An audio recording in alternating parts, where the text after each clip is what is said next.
Let's now speak about this with someone who deals with patients' rights quite a bit, and he's here on the program tonight. That's Alan Maleche, who's the Executive Director of KELE in Kenya. It's a patients' rights organization. Happy New Year, and thanks for speaking with us. Happy New Year. You've seen all of these. Are the doctors justified in asking for their increased rates?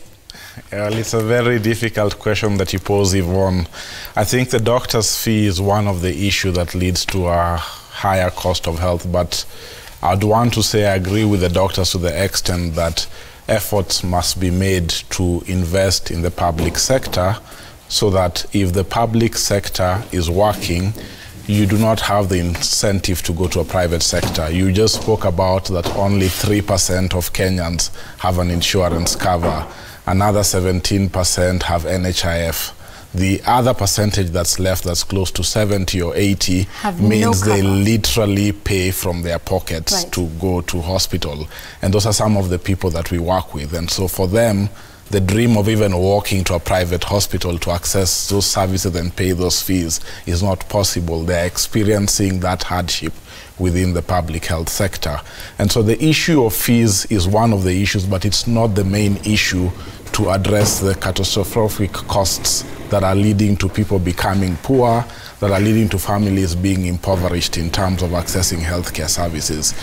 Okay, so the overall is obviously the UHC program that is in there, but some would say, you know, a little bit here and a little bit everywhere, you know, sort of comes up towards ensuring that patients have access to quality and affordable healthcare.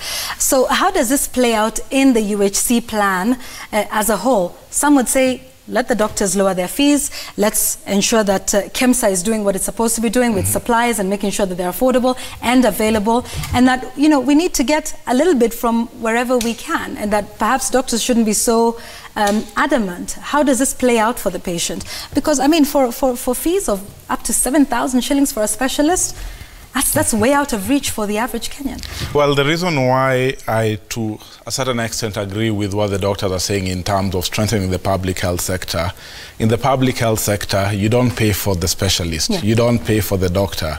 It is supposed to be the consultation fee. You don't pay the consultation fee, or if you're going to have a cesarean section, you will probably pay, or you'll be required to pay 5,000 shillings, which NHIF is supposed to be able to reimburse. So naturally, you should not be able to make any payment. And so even if the doctor's fees were reduced, which would help a number of people, not everyone, there are still other costs people would incur. You'd incur costs for lab tests, you'd incur costs for the commodities and medicines you're buying. And so the bigger picture of UHC wants us to look at the issue of who is spending the most out of their pocket, what services are they spending it on, how do you get them those services without getting the financial hardship. And I think the problem we have in this country is that we have neglected the public sector and invested more in the private sector, where we have a sense that private sector means better quality.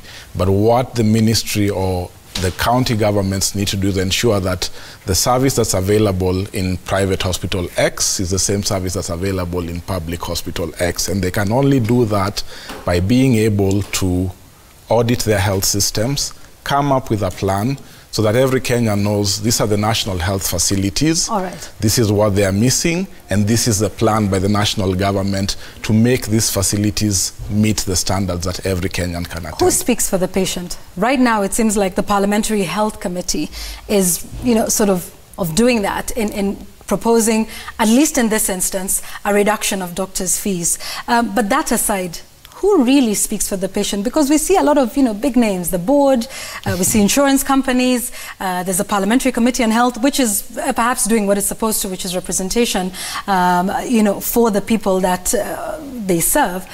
But do you get a sense that the health ministry, the health sector, has the patients first?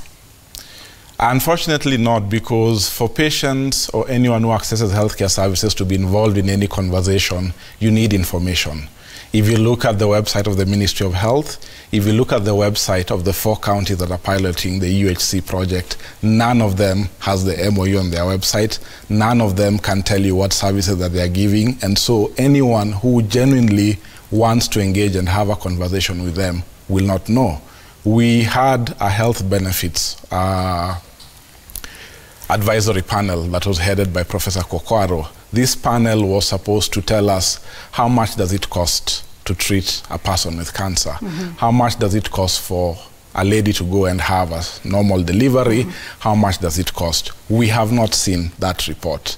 That report is not available, and our understanding is that even in the launch of the UHC project, that report's findings are not taken into account. So unless we cost and know how much does this cost and how much do we need to put, so that we know in a year we get X number of women who come to deliver, it costs X amount of money, can the governor put X amount of money in the budget to be able to ensure I have planned and I've taken into account the eventualities that will come into place.